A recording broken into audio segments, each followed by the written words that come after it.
Hello बच्चों, एक बार फिर स्वागत करती हूँ आपके अपने channel easy math with Sonam पे। मैं सोनम और आज शुरू करते हैं एक्सरसाइज 6.2 क्वेश्चन नंबर 2। अगर आप न्यू बुक से देखते हैं तो एक्सरसाइज 6.2 होगी और ओल्ड बुक से एक्सरसाइज 7.2 होगी। चैप्टर हमारा है cube and cube roots, class 8।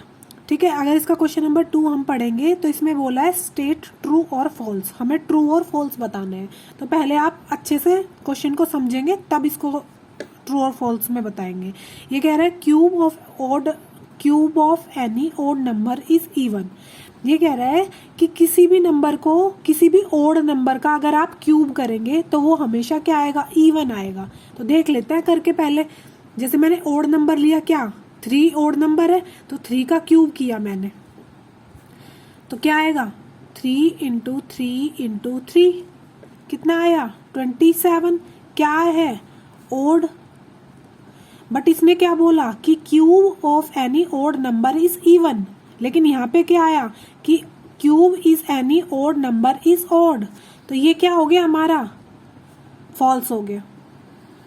ठीक है, इन्होंने बोला इवन है लेकिन इवन तो नहीं आया, क्या आया ओड नंबर आया। तो ये क्या कह रहा है क्वेश्चन, ये फॉल्स कह रहा है, गलत कह रहा है।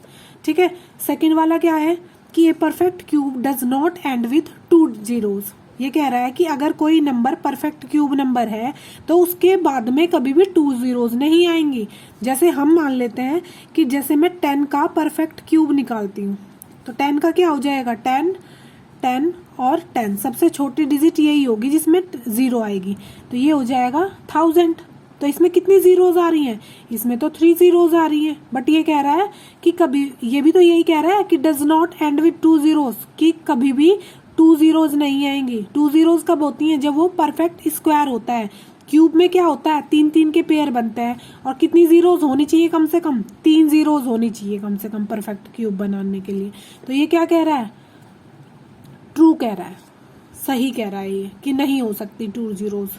ठीक है, अब कह रहा है कि if a square of a number ends with 5 then its cube ends with 25। ये कह रहा है अगर हम किसी नंबर का स्क्वायर करें और उसके लास्ट में क्या आए 5 आए, तो अगर उस नंबर का क्यूब करेंगे तो उसके लास्ट में लास्ट वाली डिजिट 25 होगी।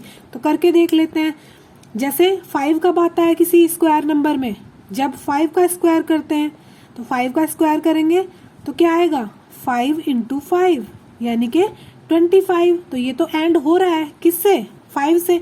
ये कह रहा है अब इसी नंबर का क्यूब करेंगे तो वो एंड किससे होगा 25 से। तो देख लेते हैं 5 इंटू 5 इंटू 5, तो कितना हो रहा है ये 125। इसमें तो ये लागू हो रहा है बट हमेशा के लिए नहीं कह सकते हम, हमारे पास और भी तो एग्जांपल्स हैं। जैसे मैंने 15 का स्क्वायर किया तो 15 का स्क्वायर कितना आता है 15 मल्टीप्लाई बाय 15 यानी कि 225। ये तो एंड हो रहा है 5 से, बट ये कह रहा है अगर इसी नंबर का क्यूब किया जाए तो वो 25 से एंड होगा, यानी कि 15 मल्टीप्लाई 15 मल्टीप्लाई 15 कितना आएगा, ये मल्टीप्लाई होके आएगा 3375। ये कह रहा है किससे एंड होना चाहिए 25 से, लेकिन एंड किससे हो रहा है 75 से। तो ये क्या कह रहा है, इसका मतलब ये कैसा है फॉल्स।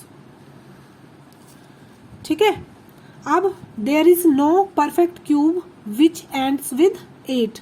ये कह रहा है कोई ऐसा परफेक्ट क्यूब नंबर नहीं है जो किससे एंड हो 8 से। तो एक परफेक्ट क्यूब नंबर तो ऐसा है, क्योंकि अगर आप 2 की पावर 3 करेंगे तो कितना आएगा 8। तो किससे एंड हो रहा है ये 8 से ही तो एंड हो रहा है, तो इसका मतलब ये कैसा है फॉल्स। ये कह रहा है नेक्स्ट वाला the cube of a 2 digit number may have 7 और मोर डिजिट। देखो अभी हमने 2 डिजिट का क्यूब किया है, क्या किया है क्यूब किया है कि अगर हम किसी भी 2 डिजिट का क्यूब करेंगे तो उसमें कितनी डिजिट होंगी 7 और उससे ज्यादा डिजिट होंगी। बट हमने जब 15 का क्यूब किया था तो उसमें कितनी डिजिट थी 3375। कितनी डिजिट थी, सिर्फ 4 डिजिट थी। तो ये कह रहा है या तो 7 डिजिट होंगी या 7 से ज्यादा होंगी, तो इसका मतलब ये भी कैसा है फॉल्स है। ठीक है। लास्ट, इसका जो लास्ट पार्ट है ये कह रहा है कि the cube of a single digit number may be a single digit number. देखो ध्यान से पढ़ना, ये कह रहा है कि अगर आप किसी सिंगल डिजिट का क्यूब करते हैं तो वो हो सकता है सिंगल डिजिट ही आए। ये नहीं कह रहा है कि वो हमेशा क्या होगा, सिंगल डिजिट ही होगा। ये कह रहा है हो सकता है सिंगल डिजिट आए। तो हो सकता है ऐसे तो बहुत सारे नंबर है। जैसे आप 1 का क्यूब करेंगे तो 1 ही आएगा, सिंगल डिजिट का क्यूब किया सिंगल डिजिट आया। जैसे आप 2 का क्यूब करेंगे कितना आएगा, 8 आएगा, सिंगल डिजिट का क्यूब किया तो सिंगल डिजिट ही आया। तो हो सकता है जो ये कह रहा है सही हो, तो ये कैसा हो जाएगा, ट्रू हो जाएगा। ठीक है, तो मैंने आपको विद एग्जाम्पल समझा दिया है कि ये ट्रू और फॉल्स करने कैसे हैं। उम्मीद करती हूँ आपको वीडियो पसंद आई होगी। मिलते हैं नेक्स्ट चैप्टर के साथ, क्योंकि ये वाला चैप्टर कंप्लीट हो चुका है। अब हम नेक्स्ट चैप्टर के साथ नेक्स्ट वीडियो में मिलेंगे। तब तक के लिए टेक केयर, बाय बाय।